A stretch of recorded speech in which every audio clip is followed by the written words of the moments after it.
Boa noite, leitores! Boa noite a todos vocês. Tudo bem? Capítulo 24 de Uma Vida com Propósitos. Vamos lá então. Boa noite, Irla Mirelli. Boa noite, primeira a chegar. Boa noite a todos vocês que também estão vendo a live gravada.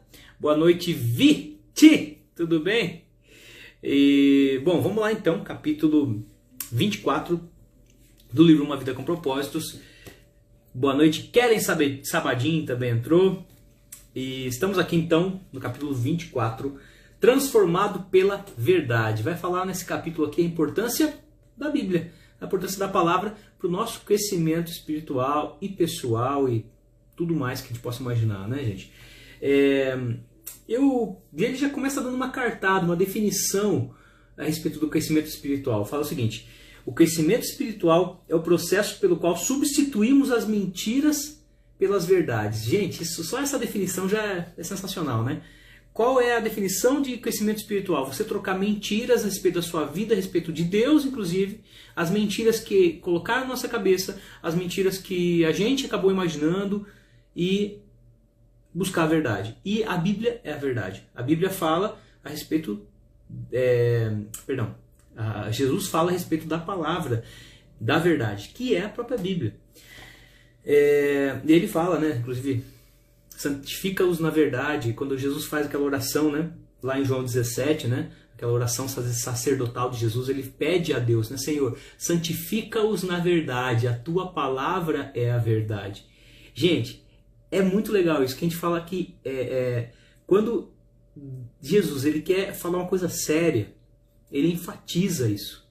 Ele deixou bem claro que a palavra é a verdade. A gente está perdido, está sem noção do que decisão vai tomar. Busca o que a Bíblia diz sobre isso, né? É sobre isso que esse capítulo está falando. Boa noite aí, Jana Lu Bernardo, Vanessa Souza. Boa noite, Jana Lu Bernardo. Jana Lu, você não está dirigindo não, né?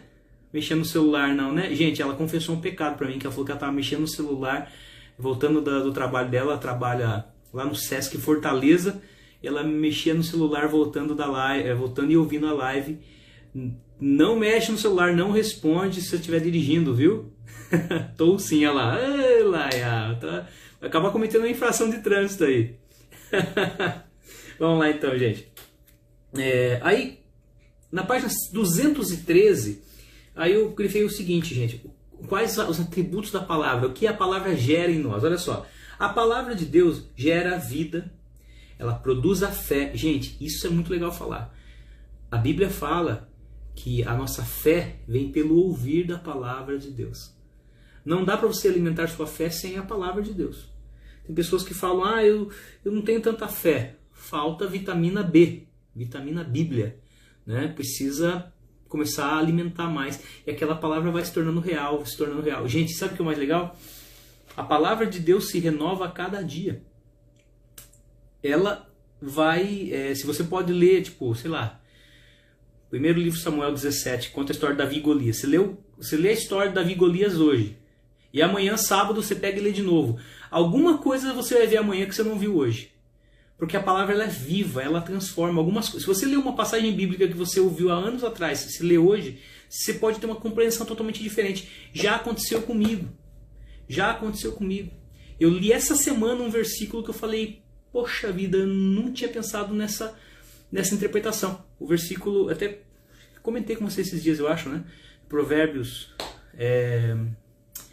fala assim, Provérbios 19:2, eu acho, que assim, não é bom proceder sem refletir e peca quem é precipitado. Olha que maluco isso.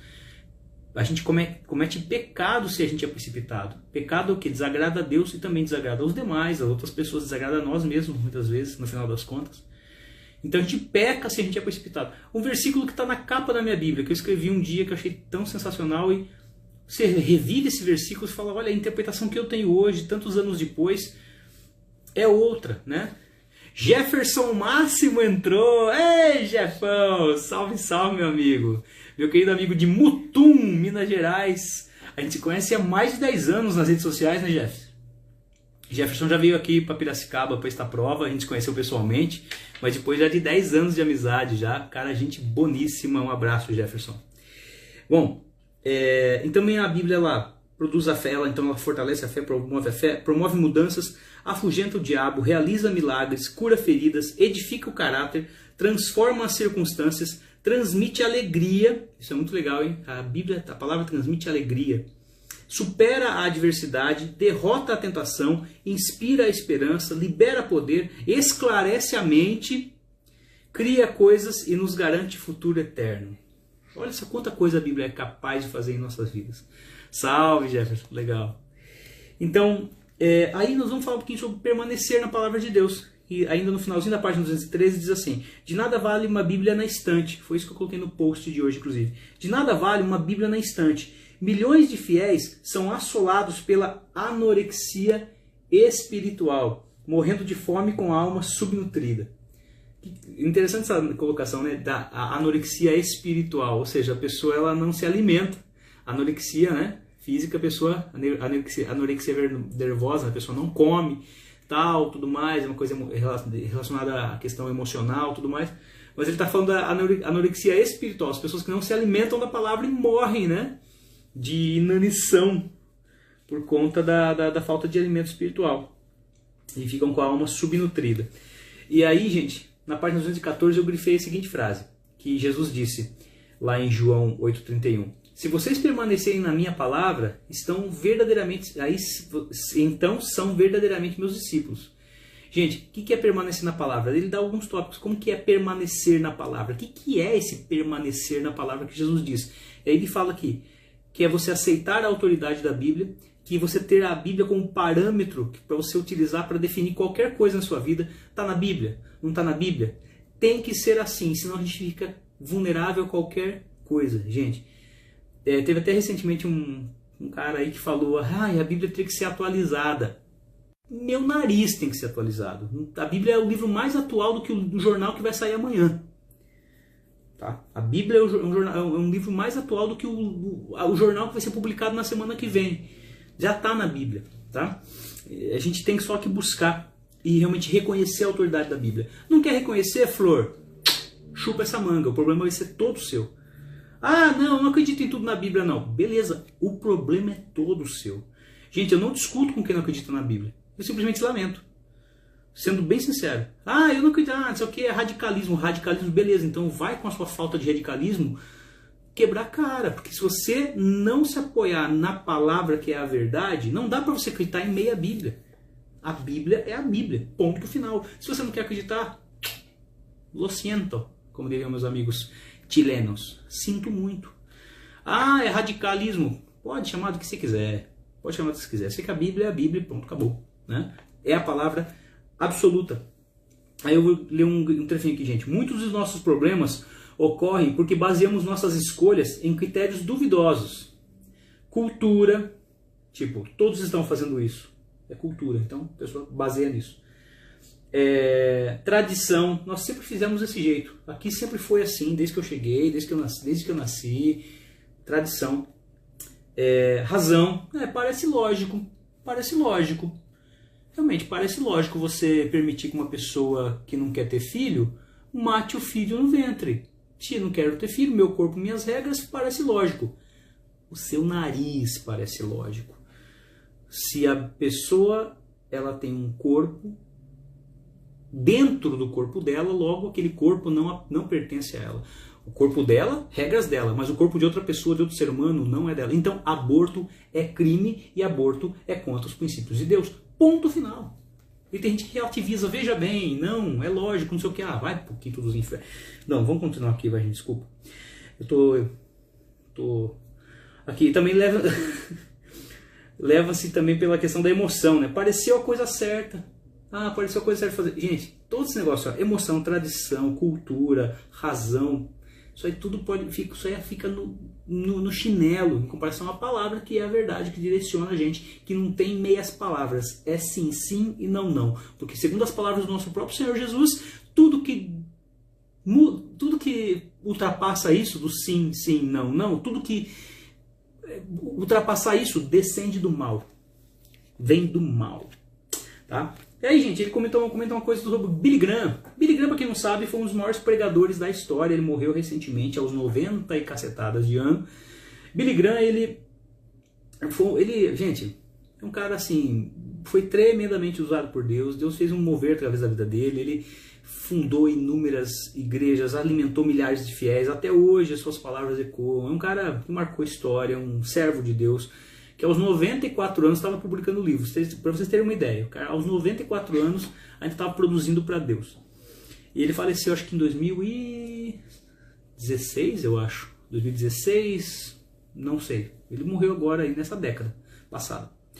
E ele aí diz aqui, né, no finalzinho da página 214, fala que no comecinho o Billy Graham ele fez uma seguinte oração. Ele estava meio perturbado, meio assim, em dúvidas sobre a veracidade de algumas coisas da Bíblia, e ele fez a seguinte oração em uma noite enluarada, né, que cita aqui, deve ser alguma biografia dele que tiraram, fala assim, que ele fez a seguinte oração a Deus, dizendo que, apesar das passagens confusas que não compreendia, a partir daquele momento ele depositaria confiança total na Bíblia. E aí deu no que deu, né? Simplesmente Deus fez o que fez com a vida dele, fez ele apregoar a palavra da verdade para a humanidade, para o planeta Terra todo. O cara marcou realmente uma geração toda de ministrações e tudo mais. Bom, é interessante que isso aí, até o Billy Graham, gente, teve dúvidas a respeito de algumas coisas da Bíblia. Isso é natural, mas as nossas dúvidas com a Bíblia, algumas coisas, não pode excluir aquilo que a gente acredita da Bíblia. E uma vez eu vi uma ilustração seguinte, tinha um cara viajando, a primeira vez que eu vi essa história era do lado de um padre. Tá? Um cara estava num trem viajando, anos atrás, quando o pessoal viajava de trem, sentou um ateu do lado dele. E aquelas viagens de trens, sabe, bem longas, que o pessoal servia jantares nos trens, e aí chegou o prato, o padre começou a comer o prato, era um peixe, o prato era um peixe, e o cara sentou do lado dele, era um ateu, e reconheceu que era um padre, porque o padre estava com aquela gola clerical, sabe aquela gola que geralmente padre, né, autoridades eclesiásticas usam? Ele olhou para aquilo e falou, você é padre, você é sacerdote? Ele falou, sim, sou. E ele começou a questionar assim, como você acredita na Bíblia? Não tem várias coisas, você acredita que na Bíblia tudo que é verdade na Bíblia? Ele falou, creio que a Bíblia é totalmente verdade. Ele falou, mas você acredita também você concorda comigo que tem várias coisas na Bíblia que não dá para entender? Ele falou, concordo, que tem várias coisas na Bíblia que são coisas complexas de se entender. Realmente, o padre admitiu isso para o ateu. O ateu falou, e como você continua acreditando na Bíblia, sendo que tem partes que você não entende totalmente? Aí ele falou, o padre, naquela sabedoria, falou, olha, eu estou comendo esse peixe aqui. Eu não vou deixar de saborear esse peixe maravilhoso, com esse molho maravilhoso aqui em cima, por conta dos espinhos que estão nele. O que eu faço? Eu tiro os espinhos e me delicio com esse peixe. Olha, interessante a análise dele, né? Que nós podemos desfrutar daquilo que Deus tem pra gente, através da palavra, daquilo que está explícito, daquilo que está aberto, daquilo que a gente entende. E se tem alguma coisa que a gente não entende, gente, tira assim, sabe, delicadamente, deixa de lado, uma hora você vai entender o porquê daqueles espinhos. Não é você tirar e excluir, não é arrancar folha de Bíblia. É você poder falar, não, isso aqui eu vou esclarecer em outro momento. Eu tive dúvidas, gente, eu tive tantas dúvidas no início da minha conversão, que era até engraçado. Eu tive uma dúvida assim uma vez, nossa, se eu for contar pra vocês aqui, a live vai ficar muito longa, eu não vou fazer isso de novo. Mas assim, já tive dúvidas a respeito de coisas assim, básicas, coisas bobas, sabe? Tipo, aquela passagem lá da pequena nuvem, do tamanho da mão de um homem, que, pô, tava sem chover na Terra não sei quantos milhões de anos, milhão de anos não, mas tava sem chover a Terra há anos, que fazia acho que 3 anos sem chuva, e naquela época a agricultura, né, tipo, era tudo para as pessoas. E só que uma cena anterior tinha acontecido um holocausto, que a língua de Deus lambeu o fogo do altar, lambeu também a água que tinham colocado ao redor do holocausto. Vocês já viram isso aí? Eu ficava, perdão, onde ver essa água? Fiquei incomodado, eu lembro que eu abordei o pastor na saída do culto, falei, me explica essa passagem, eu não entendi por onde estava a água, se tinha acabado a água, não tinha água. Ele falou, Diego, água do mar. Eu falei, caraca, realmente, água do mar, coisa mais óbvia, né? A água do mar. E a gente sabia. Então, assim, as dúvidas são boas. Então, para mim, aquilo era um espinho. Eu não entendia. E uma hora eu entendi o espinho, uai. Né? Tem outras coisas também. Tem várias passagens bíblicas, gente. Quando Jesus... A figueira. Por que a figueira murchou? Por que Jesus amaldiçoou a figueira? Porque ela aparentava ter frutos e não tinha. Sabe, tem várias interpretações interessantíssimas. Jana Lu Bernardo, pronto, cheguei em casa. Que bom, que bom. A autoridade de trânsito agradece aí, Fortaleza. O povo questiona sobre a Bíblia, mas não vê o poder que esse livro tem. Bom, prefiro acreditar num livro que curou, transformou, sarou e salvou muitas vidas, exatamente. E sabe o que é o mais legal, gente? Olha, se vocês puderem guardar uma coisa dessa live aqui, guarda o seguinte: céus e terras passarão, mas a palavra de Deus não passará. Céus e terras passarão. Tinha até um corinho da Igreja Católica que cantava: céus e terras passarão, mas tua palavra não passará. Céus e terras passarão, mas tua palavra não passará. Não, não, não passará. Gente, pode vir livros e livros, palavras e reis e não sei o que. Pode vir todo mundo e não vai. A Bíblia vai prevalecer, não é tudo que está prevalecendo. É o maior livro, o melhor livro, é o livro que tem vida, não é? É um livro que fala, é um livro que fala, né? Então, enfim, confia, se apega em verdades eternas, né? Para seguir aí, para gente terminar, gente, então tire os espinhos aí como peixe. Estabeleça também que antes de tomar qualquer decisão, você perguntará o que a Bíblia diz a respeito. Isso é muito bom, um parâmetro bom para você pensar, poxa, o que a Bíblia diz a respeito disso? E aí, gente, é interessante que ele fala a respeito de assimilar a verdade, assimilar a palavra. Uma coisa que a gente tem que levar em consideração é como a gente está recebendo a palavra. Porque aquela parábola do semeador, né, das sementes, né, a semente que cai em terra boa, tal, tem muito mais a ver no como a gente recebe, está aqui na página 215, você vê lá. Tem mais a ver como a gente recebe a palavra do que o fato de receber ou não a palavra. Porque todos aqueles terrenos receberam a palavra, só que os espinhos, as pedras, né, os cuidados da beira do caminho, todas essas coisas fizeram com que a semente se perdesse, esses 3 terrenos ruins, né? Mas eu voltei. Voltei, gente? Estão me vendo aí? Dá um coraçãozinho aí. Estão me vendo aí? Deu uma queda aqui de internet. Bem no finalzinho da live. Estão me vendo aí? Sim. Tudo em ordem, gente? Sim, coraçõezinhos subiram, acho que sim. Acho que é um sim, beleza. Porque não chegou nenhuma mensagem para mim ainda, daqui a pouco chega. Aí, chegou. Obrigado, Irla, valeu. Então, gente, o como a gente recebe a palavra faz toda a diferença. O como a gente recebe. A gente, não é só você receber, é como, é você dar ouvidos, estar atento, estar atenta, sabe, prestar atenção, prestar ouvidos, desligar de tudo, fazer anotações. Ele fala sobre a questão de fazer anotações, né? Olha que legal isso aqui também, gente, olha só. Por mais de 2000 anos na história da igreja, somente o líder da comunidade eclesiástica podia ler a Bíblia pessoalmente. Mas agora milhões de pessoas têm acesso a ela. Eu só aqui em casa devo ter umas... Nossa, eu tenho o quê? 2, 4... Devo ter umas... Bíblias em português, eu devo ter umas 5 Bíblias, 6 Bíblias só em português aqui. Sem contar uma em francês, 2 em espanhol e uma em inglês...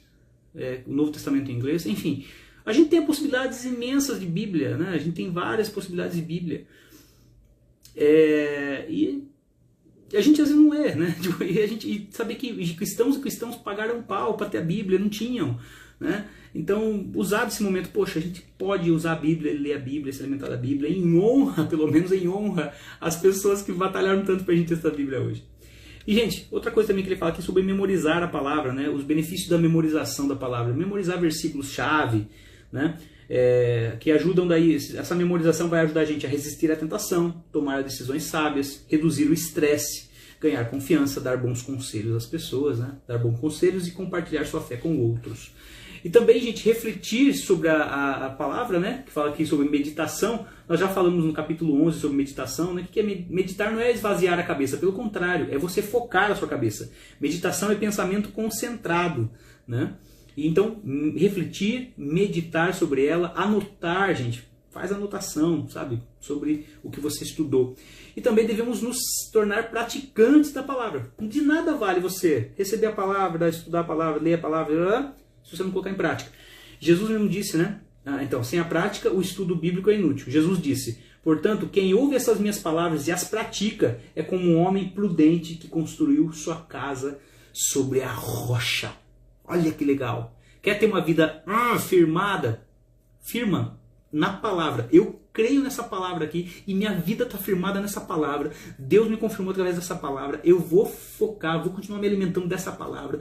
Se Deus quiser falar outra coisa, Ele vai falar através da palavra. A gente tem que focar na palavra e respeitar a Bíblia, amar a Bíblia. Dar um beijo na sua Bíblia antes de dormir. Senhor, obrigado por essa palavra. Gente, a gente tem que incrustar a Bíblia na nossa cabeça, porque ela é palavra de vida. O resto é enfeite. Até esse livro é enfeite em comparação à Bíblia, né? Gente, esse livro aqui de verdade é sensacional porque ele contém também a palavra de Deus, mas, sabe, a gente tá estudando esse livro que está falando sobre a importância da Bíblia, respeitar a Bíblia, fazer da Bíblia realmente um manual de vida. E para finalizar aqui, outra razão que nos faz evitar a aplicação pessoal da palavra de Deus é a possibilidade que isso seja difícil e até mesmo doloroso. Olha que frase interessante. A verdade vai libertá-lo, mas no começo poderá fazê-lo sentir-se miserável. Por isso que as pessoas às vezes não gostam de ler a Bíblia, porque são confrontadas. Gente, conhecereis a verdade e a verdade vos fará livres, vos libertará, mas não sem antes talvez nos deixar um pouco incomodado, que às vezes dói tirar a algema da escravidão. E para finalizar a última frase aqui na página 220, nossa, página 220 já.